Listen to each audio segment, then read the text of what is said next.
সকলৰ ৰাইজ আৰু উপস্থিত আমাৰ ৩০ নং গৰিষ্ঠ সমষ্টিৰ প্ৰাৰ্থী মাননীয় পবিত্ৰ কুমাৰ বড়ো ডাঙৰীয়া, উপস্থিত আমাৰ কেন্দ্ৰীয় সমিতিৰ বিষয়ববীয়াসকল আৰু লগতে UPPL দলৰ আমাৰ গৰিষ্ঠৰ ব্লকৰ প্ৰেচিডেণ্ট ছেক্ৰেটাৰী অমেন উইনছৰ উপস্থিত সকলোলৈ মোৰ ফালৰ পৰা শ্ৰদ্ধা জনোৱাৰ লগতে আজি আমাৰ নাৰামাৰী গাঁৱৰ হাৰিজোৰাৰ আমাৰ পৰিয়ালৰ তৰফৰ পৰা ৰিচমেন চৰকাৰী পৰিয়ালৰ তৰফৰ পৰা আমাৰ মাননীয় পবিত্ৰ কুমাৰ বড়ো ডাঙৰীয়াক আমাৰ ঘৰৰ তৰফৰ পৰা আমি সন্মান জনাব বিচাৰিছো আৰু তেখেতক আমি ফুলৰ থোপাৰে আৰু আৰণা এখনেৰে আমি তেখেতক সম্ভাষণ জনাব বিচাৰিছো।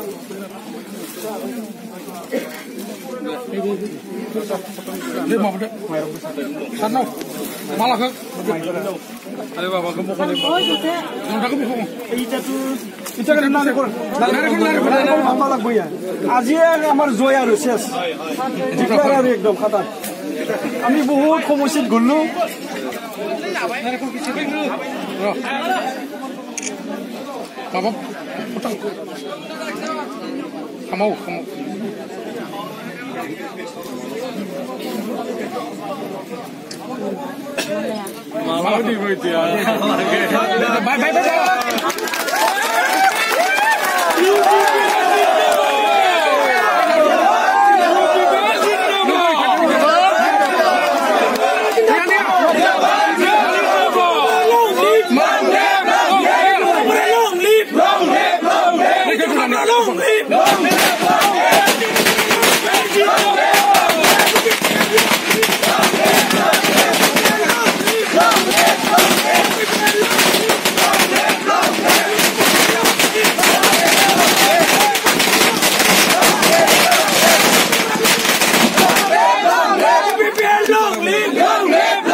UPPL জিন্দাবাদ! UPPL জিন্দাবাদ!